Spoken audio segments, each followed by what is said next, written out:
చక్కగా house wife లాగా ఇచ్చేసరికి ఎందుకు హ్యాపీగా లేరు మీరు? I've had 2 marriages.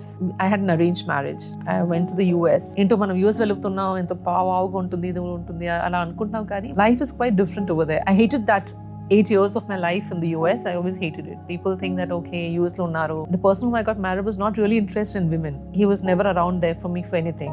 మనం పెళ్లి చేసిన తర్వాత ఒక ఫీలింగ్ ఉంటుంది కదా, ఓకే హస్బెండ్ ఉంటారు మనతో, కలిసి తిరుగుదాము, ఎంజాయ్ చేద్దాము, అంతే కదా. That's why you get married. Yeah, he was not interested in women. ఇప్పుడు ఎవరైనా నన్ను అడిగితే మాత్రం నేను ఎప్పుడు చెప్తాను, you should basically live in with a person to actually know a person, and then maybe if things go well you get married, because వాళ్ళ interest ఏంటో మనం ఇప్పుడు అరేంజ్ మ్యారేజెస్ అలా ఓకే యూఎస్ లో వచ్చాడు, యూఎస్ నుంచి ఒక ప్రపోజల్ వచ్చింది అని మనం పెళ్లి చేసుకుంటాం, కానీ but know exactly I'm all for love marriages course, even that might also this thing, but arranged marriages లో lot of things, small things we have to be taken care of.